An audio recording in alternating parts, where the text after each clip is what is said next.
what's up everyone? I hope you are doing great and आप सभी को नमस्ते. So this video is very important for you. Doesn't matter आप Canada में किसी भी वीजा पे हो या अगर आप कनाडा ट्रैवल करने वाले हो. This video is very important for you. Specially उनके लिए जो ट्रैवल करने वाले हैं एंड उनके लिए भी ये जो इनसाइड कनाडा में चाहे वो विजिटर पे हो, वर्क परमिट पे हो, स्पाउस वीजा पे हो, चाहे वो XYZ किसी भी रीजन पे हो, किसी भी वीजा पे हो, तो वीडियो ध्यान सुनना समझना. और ये वीडियो इन सिंपल लैंग्वेज में आपको बताओ तो ये टेम्परेरी वीजास वालों के लिए आपका वीजा कैंसिल हो सकता है by the CBSA, by the border police, by the immigration, अगर आपके डॉक्यूमेंट में किसी भी तरह का फेक चीज पाई जाती है. फेक एक्सपीरियंस हो, फेक क्वालिफिकेशन हो, या कुछ भी XYZ फेक डॉक्यूमेंट आपने बनाया हुआ है और आपको वीजा अप्रूव हो चुका है एंड अगर वो बाय चांस आप पकड़े जाते हो और उसको चेक किया जाता है, देन आपका वीजा कैंसिल हो सकता है.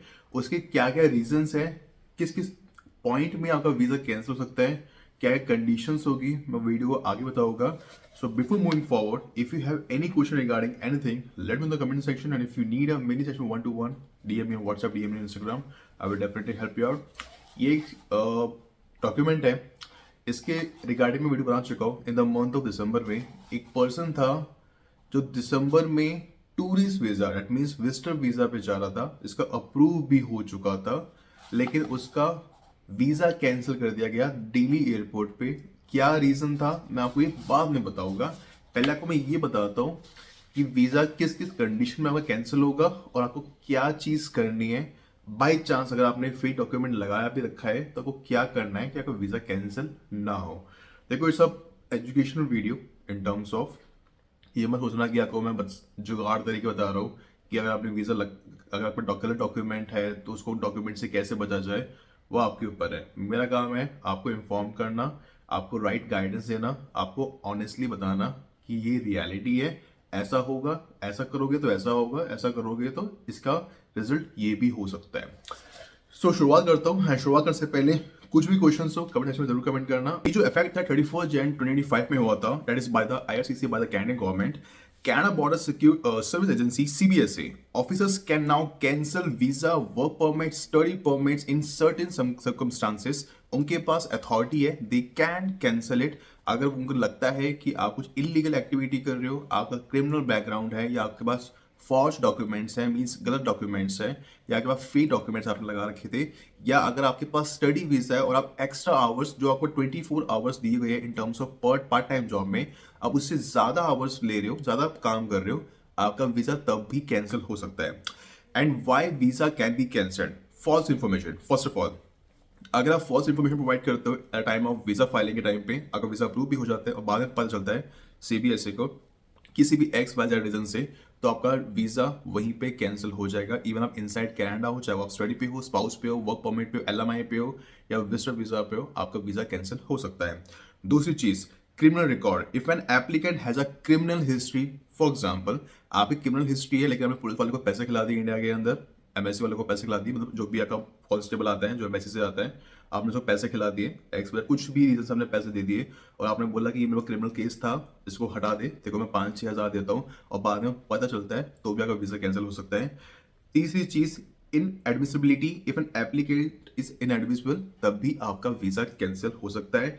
Administrative error. For example administrative error के चक्कर में उन्होंने आपको वीजा अप्रूव तो कर दिया, लेकिन वो बाद में उन्हें लगा कि हाय हमसे गलती हुई है, तब भी आपका वीजा कैंसिल हो सकता है. Changes in circumstances. If an application circumstance change, for example कि जैसे आप विजिटर वीजा पे गए हो और आपने से स्टडी परमिट पे कन्वर्ट करवा लेता पहले, लेकिन आपने इमिग्रेशन में नहीं नहीं बताया आपने, और नहीं आपने डॉक्यूमेंट सबमिट करे और आपको वीजा अप्रूव हो भी चुका है और आप स्टडी भी कर रहे हो, फॉर एग्जाम्पल किसी प्राइवेट कॉलेज में कर रहे हो, लेकिन इमिग्रेशन वालों को, IRCC वालों को नहीं पता है चीज के बारे में और बाद में पता चलता है, तब भी आपका वीजा कैंसिल हो सकता है. Non compliance. If an applicant does not comply with the work related visa condition, जैसा को मैंने स्टार्टिंग में कहा, फॉर एग्जांपल कि आप स्टडी वीजा पे जाते हो, 24 आवर्स मिलते हैं पार्ट टाइम जॉब के लिए, आप 24 की जगह 28 आवर्स, 30 आवर्स, 25 आवर्स भी वर्क करते हो सिम के ऊपर, it means legally social insurance number जो मिलता है, आप उस पर लीगली वर्क करते हो सीधी भाषा में, तो तब भी आपका वीजा कैंसिल कर सकते हैं CBSA. आपको विदाउट एनी नोटिस, अगर उन्हें वो आपको पकड़ते हैं, उन्हें लगता है कि we have to cancel it, वो कर सकते हैं. उस केस में आप क्या कर सकते हो, आप कोर्ट में केस कर सकते हो, आप वहाँ से परमिशन ले सकते हो, आप उनसे रिक्वेस्ट कर सकते हो कि मैं अगली बार से नहीं करूँगा। अगर कोर्ट ग्रांट करती है आपकी फेवर में, then it's good to go. नहीं ग्रांट करती, then you have to come to back to your home country.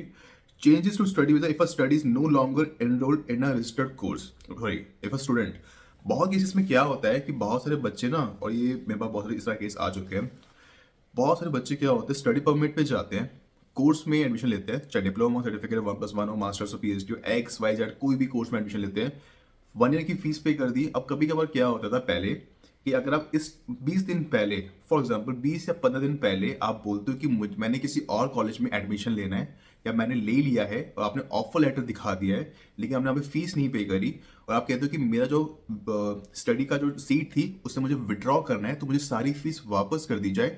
आपको फीस तो वापस कर दी जाती है, आपके पास वीजा ऑलरेडी है, लेकिन आप दूसरी कॉलेज में यूनिवर्सिटी में एडमिशन भी नहीं लेते हो। आपका सिंपल सा फंडा होता है कि कनाडा में आ जाओ, जो मैंने फीस ली है उसको वापस ले लो, उसको मैं बाद में देखता हूँ 3-4 महीने बाद, चाहे मैं रिफ्यूजी लगा दूंगा या एलएमआई कर दूंगा या मैं कुछ XYZ में इलीगली यूएस चले जाऊंगा। उस केस में भी अगर आप पकड़े जाते हो तो आपका वीजा कैंसिल हो जाएगा, और हो सकता है आज के टाइम पे बहुत जल्दी और बहुत आराम से और स्ट्रेट फॉरवर्ड प्रोसेस हो चुका है इन टर्म्स ऑफ कैंसिलेशन। और करंट सिनेरियो में वीजा भी नहीं मिल रहा, इवन चाहे स्टडी हो, चाहे विजिटर हो, चाहे वर्क परमिट की रिगार्डिंग हो, अनटिल एंड अनलेस अगर आप स्किल्ड वाले में हो, हेल्थ केयर में हो, कंस्ट्रक्शन में हो, और उसके अंदर भी 50-50 चांसेस है। आपको मैं सीधा भाषा बताता हूँ, लास्ट 2 मंथ में जो मैंने एक्सपीरियंस किया है ना, अगर आप फुली ट्रेंड हो, आप अच्छी इंडस्ट्री में हो, आपका अच्छा एक्सपीरियंस है, आपके पास सारे डॉक्यूमेंट्स हैं, आप सब कुछ फुलफिल करते हो, फिर भी 50-50 चांसेस है कि आपका वीजा रिजेक्ट भी हो सकता है, वीजा अप्रूव भी हो सकता है। It's all depend upon the visa officer. कोई कंसल्टेंट लॉयर कुछ नहीं कर पाएगा। हाँ, उसको ये कर सकते हैं कि वापस से रिव्यू करने के लिए बोल सकते हैं, लेकिन अगर आप वीजा ऑफिसर देना चाहें आपको देगा, नहीं देना चाहे नहीं देगा। मैं आपको एग्जांपल देता हूँ।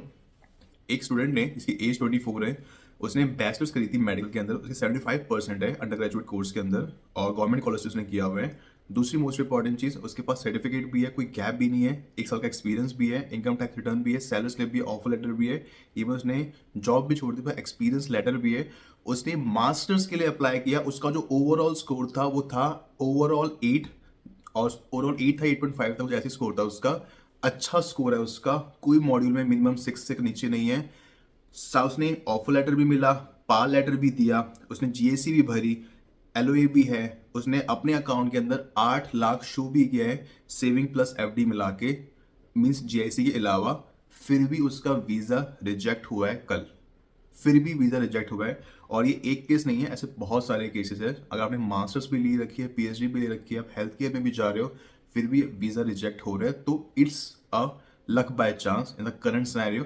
अपनी चीज अपने तरफ से डॉक्यूमेंट्स पूरे रखो, it's a plus point, it's a different thing, लेकिन it's all depend upon the visa officer in the current scenario 2025 में। वो देना चाहे देगा, नहीं देना चाहे नहीं देगा। It's all depend upon them, it's all depend upon the Canadian government. अभी तो वैसे भी बहुत लिमिटेशन है, सिर्फ 4,37,000 बच्चों को स्टडी वीजा मिलेगा 2025 के अंदर, और ये है टोटल नंबर। जो एक्चुअल नंबर है वो है 385 मैक्सिमम बच्चों को मिलेगा, और उसके अंदर भी कोई गारंटी नहीं है कि इन बच्चों को मिलेगा ही नहीं मिलेगा। It's all depend upon the LCC. देना चाहे दे, नहीं देना चाहे नहीं दे, आप कुछ नहीं कर सकते हो। आप डेवलपमेंट के लिए या किसी और यूनिवर्सिटी कॉलेज में भी अप्लाई कर सकते हो, किसी और प्रोविंस में भी अप्लाई कर सकते हो। अब इतना ही कर सकते हो, उसके अलावा कुछ नहीं कर सकते हो। आपके हर मॉड्यूल में मिनिमम 6 है, गुड टू गो है, कोई इशू नहीं है। ओवरऑल 6.5 है और मिनिमम 6 है हर मॉड्यूल में, चलेगा, कोई दिक्कत की बात नहीं है। चाहे डिप्लोमा लो, सर्टिफिकेट लो, 1+1 कोर्स लो, मास्टर्स करो, पीएचडी पे जाओ, मिनिमम 6 होना चाहिए हर मॉड्यूल में, तभी पॉसिबिलिटी है, तभी चांसेस है। अदरवाइज चांसेस 50-50% है। It's all depend upon visa officer. And अब बात करते हैं इस डॉक्यूमेंट के रिगार्डिंग। इस बंदे का नाम क्या है, नाम को छोड़ो, मैं आपको इसकी पूरी हिस्ट्री बताता हूँ और इसने क्या क्या किया था और इसका वीजा कैसे रिजेक्ट किया गया दिल्ली के आईजीआई एयरपोर्ट पे। इस बंदे ने 7 लाख रुपए पे किए थे, 7 लाख रुपीज पे किए थे for the visitor visa, for the tourist visa. इसका वीजा अप्रूव भी हुआ था 2024 के अंदर, मई में अप्लाई किया था, I think if I am not wrong सितंबर में इसका आ गया था। और इसने सारे फंड्स भी अरेंज कर लिए, होटल बुकिंग भी करी, आने जाने की टिकट भी बुक करी एयर कैनेडा के थ्रू, और वो भी मतलब ऐसा नहीं कि अलग अलग टिकट्स है, same ticket, same PNR number पे टिकट भी बुक करी, अमाउंट भी दिखाया, फंड्स भी दिखाए, क्रेडिट कार्ड भी दिखाया, सब कुछ था इसके पास। इवन बैंक से क्रेडिट कार्ड भी अरेंज ले लिया उसने, नए बनवाए, फंड्स भी अरेंज करे, फंड्स थे और भी अरेंज करे, ज़्यादा अरेंज करने किए कि yes I have lot of money, I have enough funds to support myself. 15 days का इसने, 15 या 13 डेज था मैक्सिमम, 15 डेज था इसका टूरिस्ट वीजा लगा, और टूरिस्ट वीजा पे इसने मतलब पूरा ट्रैवल करना था ओंटारियो के अंदर डिफरेंट डिफरेंट सिटीज़ में। इसने ब्रैम्पटन दिखाया, मिसिसागा दिखाया, टोरंटो दिखाया, नियाग्रा दिखाया और ब्लू माउंटेन्स भी दिखाए इसने, और लंदन भी दिखाया। 6 शहर दिखाए, ओवरऑल 6 सिटीज दिखाई। इसका वीजा रिजेक्ट क्यों किया गया आईजे एयरपोर्ट में, सॉरी आईजे एयरपोर्ट में रिजेक्ट क्यों किया गया, उसका सिर्फ एक ही रीजन था। इसके पास जो एक्सपीरियंस था ना, क्वालिफिकेशन दिल्ली यूनिवर्सिटी से करी थी, वो जेन्युइन थी, नो डाउट। वेस्ट भी करवा लेता, एवोल्यूशन भी करवा लेता। अब जो इसके पास एक्सपीरियंस था, उसने 5 साल का एक्सपीरियंस दिखाया बिजनेस का, जो कि फेक था। लेकिन जो इस पर एक्सपीरियंस था एक्चुअल वाला जॉब का, वो 1 साल, 1.5 साल, 6 महीने, 9 महीने, 8 महीने वो दिखाया इसने। बिजनेस का वो भी दिखाया इसने, इनकम टैक्स रिटर्न भी फाइल करी इसने, जीएसटी नंबर भी दिखाया। लेकिन जो जीएसटी नंबर था ना, वो एक्चुअल में सिर्फ ऑन पेपर्स था, ऑन पेपर्स। लेकिन इन रियलिटी वो अगर आप जीएसटी नंबर चेक करो, डालो उनकी वेबसाइट पे, गवर्नमेंट की वेबसाइट पे, तो वहां पे नहीं शो किया, नहीं शो हो रहा था। टर्मिनल 3 पे गया, एयर कैनेडा के बोर्डिंग पास के लिए लेने गया, वहाँ के काउंटर पे गया बोर्डिंग पास के लिए। वहाँ पे जो काउंटर पे जो ग्राउंड स्टाफ था, उसने टिकट मांगी, पासपोर्ट मांगा, सब कुछ मांगा, इसने सब कुछ दिखाया, होटल बुकिंग दिखाई, इसने सब कुछ प्रिंट आउट करवा रखा था।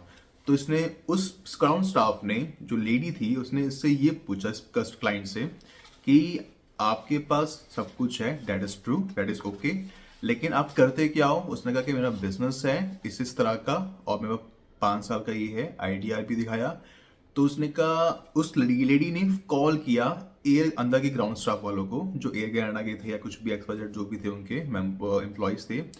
उन्होंने इंटरनली चेक किया, और चेक किया जो जिसने जीएसटी नंबर दिया हुआ है, या जो इसकी वेबसाइट कुछ ऐसा सिनेरियो है, कुछ ऑनलाइन जीएसटी हो, गूगल पे हो, या कोई गवर्नमेंट की वेबसाइट पे हो, कहीं रजिस्टर्ड हो, क्योंकि GST number at means goods and service tax की ऑब्वियसली बात है, कहीं ना कहीं तो शो होगा उसके नाम पे। तो ऐसा कुछ नहीं शो किया, क्योंकि वो बिल्कुल फेक था, बिल्कुल फेक था। अब जिस कंसल्टेंट से करवाया, उसने इससे 7 लाख ले लिए।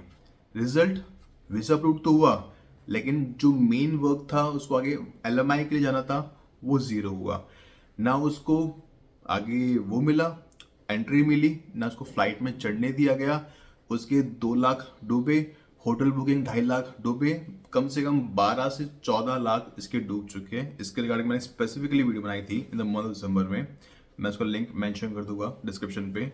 आपको प्रॉपरली थर्डली समझना है क्या सिनेरियो हुआ था, किस तरह हुआ था, मैंने डॉक्यूमेंट्स भी इसमें शो किए थे। मैं आपको एक ही चीज़ कहता हूँ, अगर आपके पास वीज़ा है, अच्छा मेरी ये बात बहुत ध्यान सुनना, समझना, मैं आपको सिर्फ गाइडेंस कर रहा हूँ राइट तरीके से, माना ना माना, it's totally up to you. I am not saying कि आप गलत किया है तो उसको सुधारना क्या है, वो आपके ऊपर है। अगर आपके पास वीज़ा है, ओके, कोई इशू नहीं है। अगर आपने फेक डॉक्यूमेंट्स दिखा रखे थे, नकली डॉक्यूमेंट दिखा रखे थे, और आपके पास वीज़ा है, विजिटर वीज़ा है या स्पाउस वीज़ा है, और आपको पता है कि जो डॉक्यूमेंट्स है वो नकली है, तो अभी चेकिंग बहुत ज़्यादा हो रही है। Avoid air Canada, air India. तीसरी मोस्ट इंपॉर्टेंट चीज़, हो सके तो अभी की जॉब करो, या कोई प्रॉपर वैलिड चीज़ या बिजनेस करो। आपके पास जीएसटी का नंबर हो, अगर आप बिजनेस करते हो या तो जॉब करते हो, तो आपके पास बैंक के अंदर उस कंपनी के थ्रू आपको पैसे आ रहे हो, आप बैंक स्टेटमेंट में दिखा सको, आप आईटीआर भरो, इनकम टैक्स रिटर्न, जिससे प्रूफ होए कि yes this is the legitimate company, मेरी ये जॉब पोजीशन है, मुझे इतनी सैलरी मिल रही है, और साथ साथ आपके पास सैलरी स्लिप्स भी आए, तभी वो चीज़ वैलिड कहलाई जाएगी, तभी आप पे कोई शक नहीं करेगा। ये तब मैं कह रहा हूँ जब आपके पास जो वीज़ा आपको मिल चुका है वो अप्रूव्ड है, लेकिन जो पुराने डॉक्यूमेंट्स है वो सारे फेक है। क्योंकि इस तरह की चीज़ें एक ही साथ नहीं हुई है, बहुत लोगों के साथ हुई है, बहुत हो रहा है। अभी कनाडा बहुत रिस्ट्रिक्शन डाल रहा है हर चीज़ के अंदर, वो नहीं चाहता कि लोग यहाँ पे आए। This is the reason. Spouse visa पे कैप किया, स्टडी वीजा पे कैप किया, हर चीज़ पे कैप कर रहे हैं, और ना ही विजिटर वीजा दे रहे हैं। So I would recommend you and advice you, if you coming to Canada और plan to coming to Canada, ये सारी चीज़ें ध्यान रखना, उसके बाद ही आगे कोई स्टेप लेना। And if you need any help, any kind of guidance, any kind of support or any kind of help in terms of filing any kind of visa, चाहे विजिटर हो, स्टडी हो, स्पाउस हो, कुछ भी हो, you can contact on this number जो कि screen पे शो हो रहा है। आप मुझे इंस्टाग्राम में भी DM कर सकते हो। I will definitely help you out. तब तक के लिए गुड बाय।